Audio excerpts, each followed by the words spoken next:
Myself, Dr. S. Mohammed Nazir. Now I am going to teach you microeconomics ordinal analysis.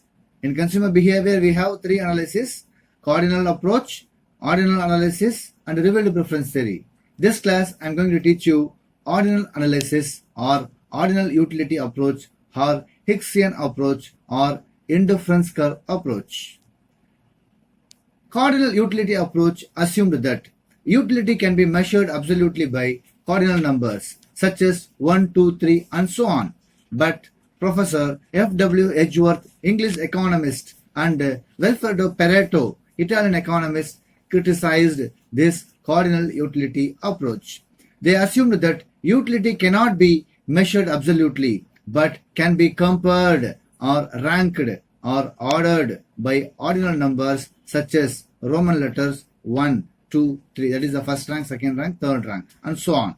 Hence, Professor F. W. Edgeworth first developed a more scientific approach to the study of consumer behavior known as indifference curve approach in 1881.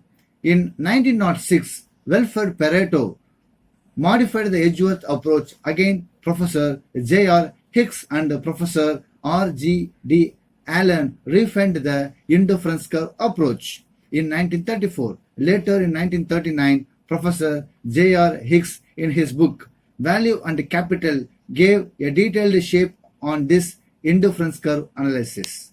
This approach is completely free from the unrealistic assumption of the old theory of the consumer behavior, that is a cardinal utility approach. That is, utility can be measured. Here they are saying that utility cannot be measured, we can rank them. This is called indifference curve analysis, is also called ordinal analysis or Hicksian approach. Okay. Before that, we want to know the meaning of scale of preference. This analysis is also based on scale of preference. A rational consumer usually prefers the combination of goods which gives him maximum level of satisfaction. I repeat, a rational consumer usually prefers the combination of goods which gives him maximum level of satisfaction. Thus, consumer can arrange goods and their combinations in order of their utility. Such arrangement of combination of goods is order of level of satisfaction is called a scale of preferences. Now, assumptions of indifference curve analysis. What are the assumptions? The first assumption, the consumer is a rational consumer and his aim is to derive maximum satisfaction. So the first assumption is the consumers are rational consumer, his aim is to derive maximum satisfaction. The second assumption, utility cannot be measured by cardinally but can be ranked or compared or ordered by ordinal numbers such as Roman letter 1, 2, 3 and so on. The third assumption, the indifference curve approach is based on the concept of diminishing marginal rate of substitution. What is the meaning of diminishing marginal rate of substitution? If the consumer consuming one commodity more, he wants to consume another commodity less of one commodity or some group of other commodity. This is called diminishing marginal rate of substitution. The fourth assumption, the total utility of consumer depends on quantities of commodities consumed. The fifth assumption, the consumer is consistent. This assumption is called as assumption of transitivity. Okay, these are the assumptions. Based on these assumptions, we can explain the indifference curve with the help of table and diagram. This is the indifference schedule. An indifference schedule may be defined as a schedule of various combinations of two commodities which will give the same level of satisfaction. Look at the table. This is a combination. This is a commodity apple and orange. The first combination 1 apple, 3 oranges. The second combination 2 apple, 2 oranges. The third combination 3 apple and 1 oranges. So all the combinations gives the same level of satisfaction to the consumer. Indifference curve. Indifference curve shows the different combinations of two commodities which will give the same level of satisfaction to the consumer. Come, let's see the indifference curve. The different combinations of two commodities can be presented in the diagram. Then we get points, and when such points are connected, a curve is obtained. The set curve is called indifference curve. Therefore, indifference curve is the locus of all commodities combinations which the consumer derives the same level of satisfaction. It is also called iso-utility curve. Look at the diagram. In this diagram, y-axis represents orange, x-axis represents apple. See, here 3 oranges, 1 apple. This is one combination. Here 2 oranges and 2 apple is another combination. Here 1 orange and 3 apples. It is another combination. RST are the combination. All the RST combinations gives the same level of satisfaction to the consumer. This is indifference map. We can draw several difference curves, each representing an indifference schedule. Hence, an indifference map is a family or collection or set of indifference curve corresponding to different level of satisfaction. The indifference map illustrated in this diagram. This is different collection of indifference curves IC1, IC2 and IC3. All the indifference curves shows the different levels of satisfaction. Marginal rate of substitution. It is another basis of ordinal analysis. In the indifference schedule, the consumer substitute one commodity to get one additional unit of other. Let us assume that the consumer purchased 2 commodities, say apple and orange. In the present situation, marginal rate of substitution of orange for apple, MRS OA, is the amount of orange the consumer is just willing to surrender to get additional unit of apple, maintaining the same level of satisfaction as before. This can be explained with the help of table. This table shows the marginal rate of substitution. This is the combination. First combination, second combination, third combination, fourth combination. The first combination, 15 oranges, 1 apple. The second combination, 11 oranges, 2 apple. Here, MRS for OA is 1 apple is equals to 4 oranges. That means, in order to get one additional unit of apple, consumer sacrificing 4 oranges. This 1 apple is equals to 4 oranges called marginal rate of substitution of orange for apple. And the third combination, the consumer sacrificing the 3 oranges. So 8 oranges and 3 apples. Again, in order to get additional 1 unit of apple, the consumer sacrificing 3 oranges. That is MRS OA. Here the fourth combination, 6 oranges and 4 apples. Again, the consumer get additional unit of 1 apple, consumer sacrificing 2 oranges. This is marginal rate of substitution of orange for apple. So look here, this is diminishing. So the marginal rate of substitution is another important concept in indifference curve analysis. Now, properties or features or characteristics of indifference curve. The first property is an indifference curve slopes downward from left to right, that is negative slope.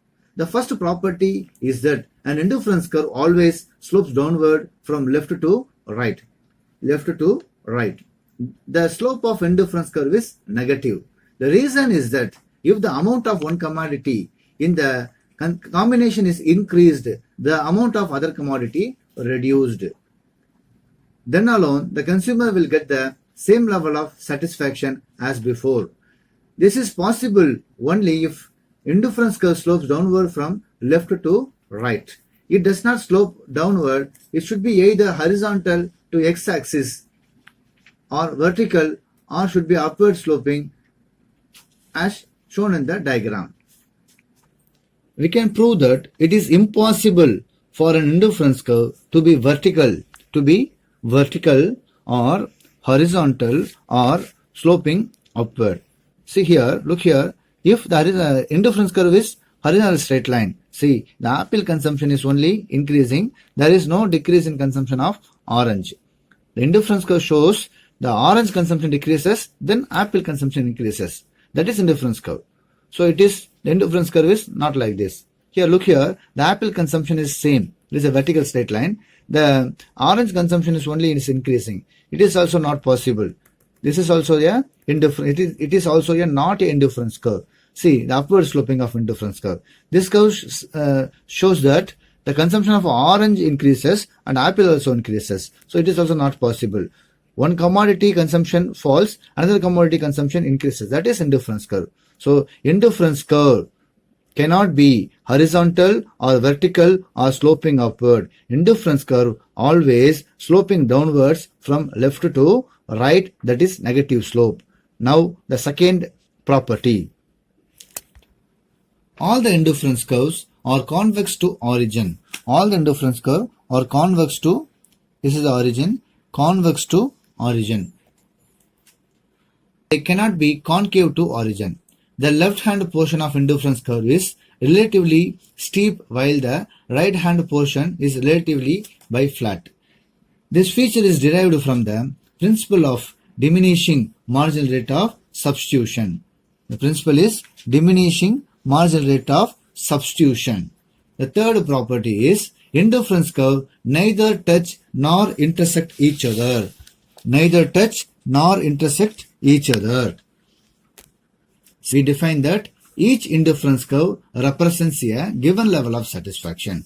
It will necessarily be different from another indifference curve, representing the other level of satisfactions. If two indifference curves touch or intersect each other, it will mean that one satisfaction is at the same time greater or less than or equal to other. In this point shows this indifference curve IC2 and IC1 are equal here. Here the main property is all the indifference curves shows the different level of satisfaction. In the indifference curves, points only shows the same level of satisfaction. Other indifference curves, satisfactions are different. So this is the third properties. The fourth property is higher indifference curve represents the higher level of satisfaction. Fourthly, every indifference curve that lies above the right of another curve represents a greater satisfaction than that of the left. This can be explained in this diagram. In diagram, there are two indifference curves, IC1 and IC2. The curve IC2 is lying to right of IC1. At point P on IC1, the consumer has ON1 amount of apple and OM amount of orange, but at point Q on IC2, he has the same amount of orange, that is OM of orange, but ON2 of apple. Therefore, at point Q, the consumer gets larger amount than at point P, and hence the level of satisfaction to the consumer will be greater at point P than at point P. It means the total satisfaction of consumer is greater at point Q than P. The fifth property of indifference curve is indifference curve need not be parallel to each other. Lastly, the indifference curve need not be necessarily parallel to each other because the indifference curve approach is not based on cardinal utility. The marginal rate of substitution between two commodities need not be the same in all the indifference curves. In fact, they can be parallel or unparalleled to each other.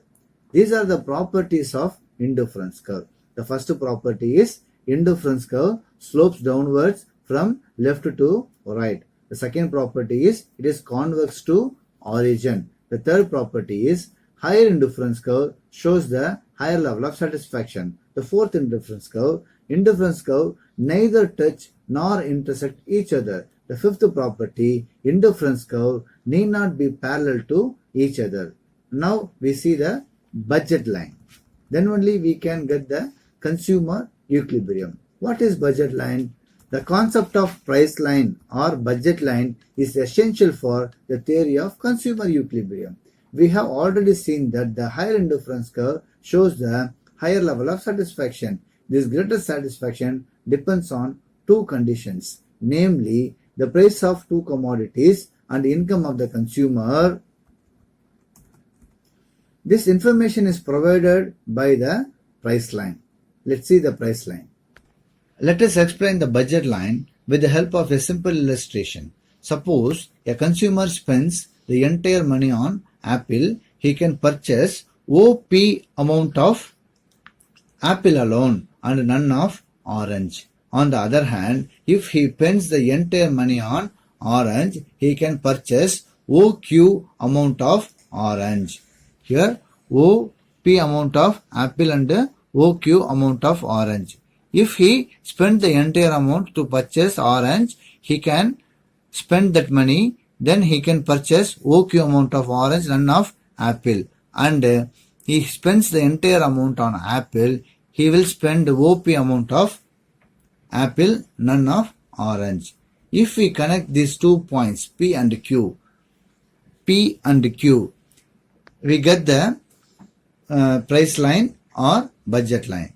This price line represents all possible combinations of two commodities which the consumer can buy with his limited income and the given price of two commodities. The slope of price line represents the ratio of prices between the two commodities.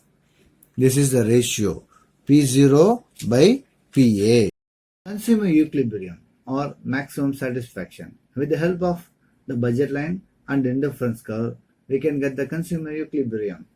The consumer equilibrium with the help of indifference curve analysis is based on the following assumptions. The first assumption, the consumer is a rational consumer and his aim is to derive maximum satisfaction. The second assumption, the income of the consumer is given and constant. The third assumption, the price of two goods are given and constant. Fourth assumption, the two goods are homogeneous and divisible. The fifth assumption, the taste and the habits of the consumer do not change throughout the analysis. The sixth assumption, the consumer's indifference map for the two commodity is based on his scale of preference for them. The scale of preference remains the same throughout the analysis. There is a perfect competition. Okay, the consumer equilibrium explained with the help of diagram. A consumer is said to be in equilibrium only when he gets the maximum satisfaction with the limited income and the price of two commodities. Technically, consumer will be in equilibrium or gets maximum satisfaction only at a point which is on the highest indifference curve and also the price line is tangent to this highest indifference curve. Look here in the diagram, x-axis represents apple and y-axis represents orange. This is the indifference curves IC1, IC2, IC3. This is the price line. See here the highest indifference curve. See, look here, the IC1 is intersect the price line here. So this point is not a consumer equilibrium point. The higher indifference curve is also there. This point is also the not a consumer equilibrium point. Higher indifference curves are there. This higher indifference curve touch the price line at point E. In this point, consumer gets the maximum satisfaction. So with the help of the income, he can purchase OM amount of orange, ON amount of apple. So in this point shows the consumer's maximum satisfaction. This is called a consumer equilibrium in indifference curve analysis